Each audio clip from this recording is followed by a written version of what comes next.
Carlene Sessions Tingleson, age 16, vanished from Macon, Georgia on June the 21st, 1972. It was her first time driving alone after receiving her driver's license, and she headed to Westgate Mall, where she mysteriously disappeared. In 1966, the Tingleson family settled in Macon, Georgia, which provided Arnold, her father, with better access for his work, managing a chain of 36 fabric stores.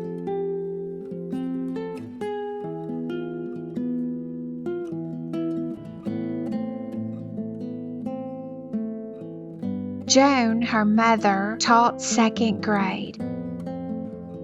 They lived in a split-level residence on Easy Street in West Macon. As a close-knit family, the Tinglesons enjoyed numerous adventures in their beloved white 1963 Pontiac station wagon. Having recently wrapped up her sophomore year at Southwest High School, Carlene had mastered driving in the family station wagon. Like most teenagers, she was thrilled to receive her driver's license in May 1972. Her little sister Jonette was about to celebrate her 15th birthday in a few weeks. The two girls were eager for the summer ahead and the upcoming school year. Sadly, Carlene did not start her junior year. The day of Wednesday, June the 21st, 1972, started off with some showers. Carlene's father was away on a business trip in Florida, leaving her mother to oversee things at home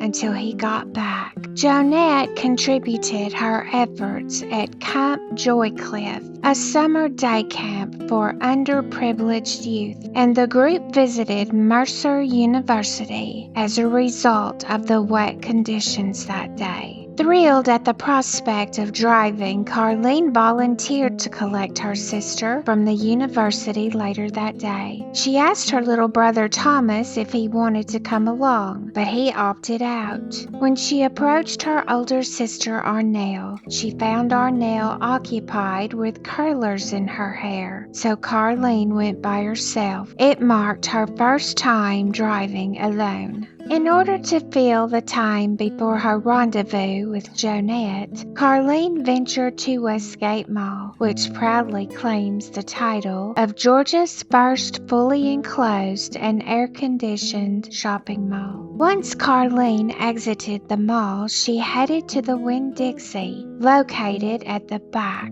where her boyfriend was employed, and she placed a note on his car.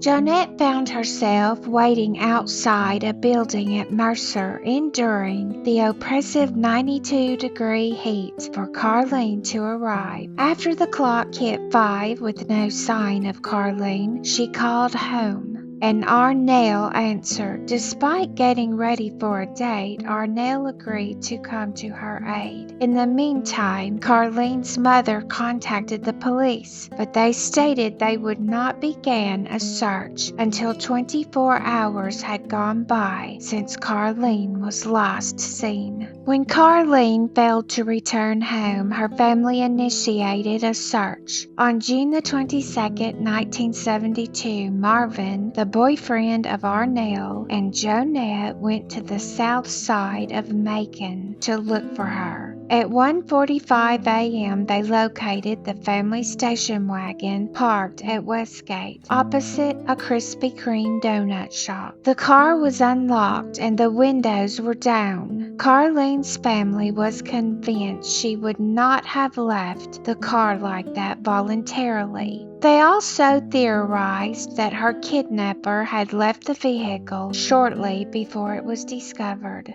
Arnold struggled to get home amidst the turmoil caused by Hurricane Agnes in Florida, but when he finally arrived, he went straight to the police station. Regrettably, the officers were unhelpful, assuming that Carlene had fled, even though her car was abandoned, and she had left without any of her things. And the fact she was also meant to pick up Jonette at Mercer. He found it impossible to convince the police that his daughter was not just a runaway. Convinced that his daughter had been taken, Arnold urgently requested that his car be examined for fingerprints. However, the vehicle had been meticulously wiped down.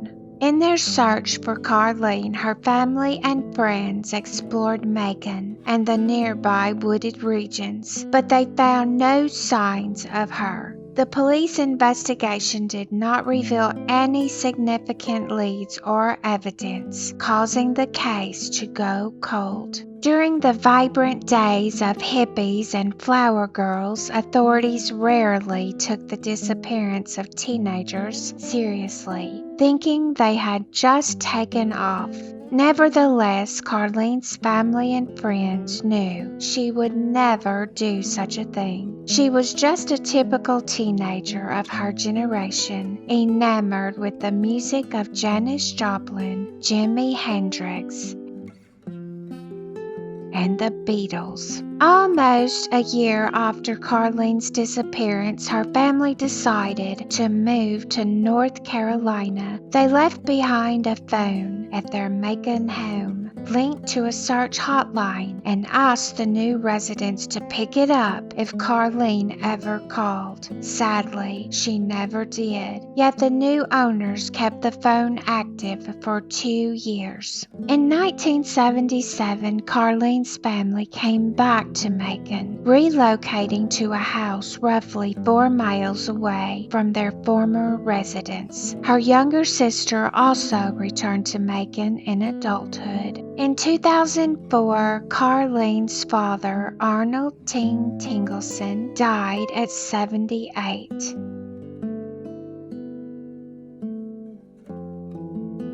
Her sister, Arnell Tingleson Reeves, passed away in 2014 at the age of 60. Their mother, Joan Sessions Tingleson, who was 83 when she died in 2016, never discovered what happened to Carlene. Jonette and Thomas are currently in their 60s and reside in Georgia. All that remains of Carlene at the residence is the impression of her hand on the driveway's concrete.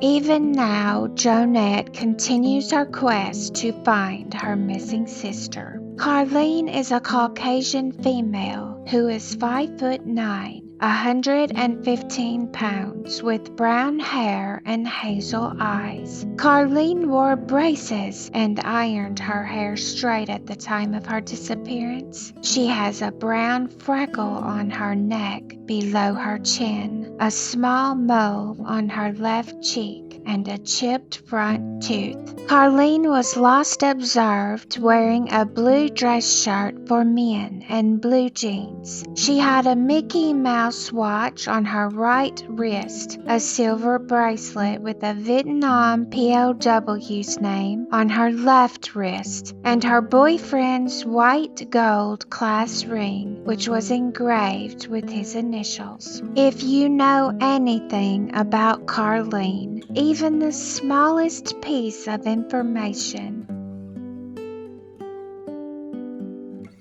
please call 864-882-1323 or email where'scarlene@gmail.com. You might be the key to solving this case.